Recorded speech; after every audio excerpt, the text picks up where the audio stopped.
North Carolina Lieutenant Governor Dan Forest joins us by telephone. Mr. Lieutenant Governor, thank you. You know, we're hearing those dire warnings from local officials about the flooding. What do you expect over the next 24 hours and 48 hours in terms of the record levels of the flooding that your state could potentially face?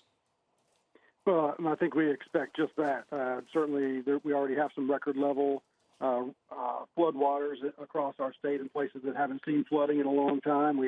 I'm actually down at Morehead City right now, which is one of the places that was the hardest hit by the storm. So we're at the Emergency Operations Center here. We've been to New Bern, which got hit by a bunch of flooding as well. There's a lot of wind damage, too. It took us from Raleigh. It took us about 6 hours to get down here, which is normally a 2-hour trip. So a lot of power lines down, a lot of roads flooded, very hard to get around. So it's obviously hard to get people and stuff in and out of these places that have been impacted by this storm. So it's going to take a long time to just get through the rescue period, much less the recovery period. But, yeah, the real issue is these rising waters. The rain continues to come down here, and the floodwaters are going to continue to rise. So people need to, if they're in a flood zone from these rivers, they need to get out. And we also need to make sure that people aren't trying to drive through flooded roads and that sort of thing. Yeah, what are the conditions like where you are right now? And are there people calling in, asking for help who are still trapped? Yeah, that really hasn't stopped. I don't know if there's any active emergency evacuations going on right now, but there certainly were overnight. We had the Coast Guard that was actually rescuing people from Parker's Island, where the bridge was out there. They had to fly in. It's dangerous enough.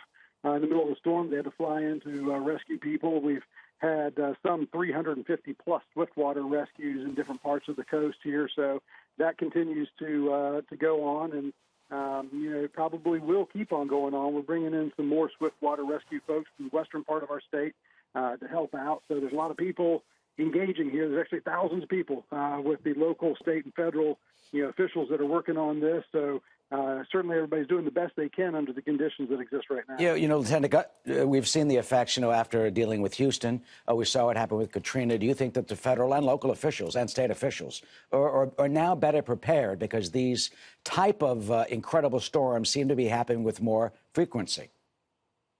Yeah, I think they're better prepared. I think you learn a little bit from each one. Certainly modern technology helps a lot, where you learn more, but you also get tools that help you communicate in a better fashion year over year. Certainly when power goes out, technology doesn't help you a lot, so they're doubling everything down. You have the technology version, you have the analog version for these people that have to go in and do their job. But I think everybody's learning. I got a call from the president yesterday, and he assured us that they were going to do everything in their power to make sure that they were there providing the services. And FEMA's been great.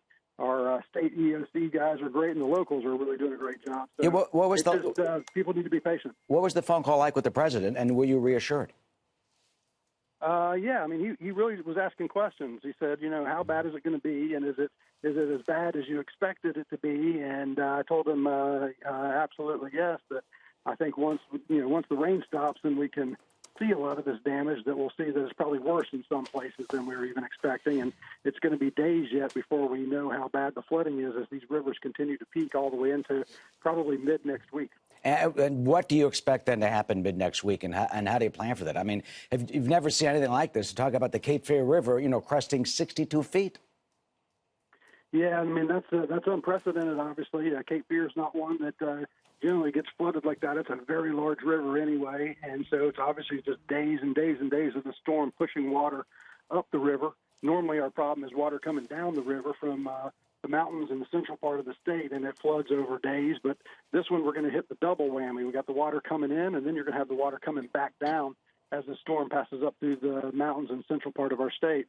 So it's going to be a double whammy. I think we know where those flood danger zones are in our state. And so, the Emergency Operations Center folks are planning for that. They're planning for the hot spots. They're getting the swiftwater rescue teams out. They're getting people evacuated where they can. And, everybody's just kind of doing their best under the circumstances that change really minute by minute. Well, Lieutenant Governor Dan Forest, we thank you for spending some time with us, and we thank those folks at the Emergency Center and, of course, all the first responders who are trying to deal with Florence as best we can. Good luck to you, sir, and, of course, to your state. Thank you.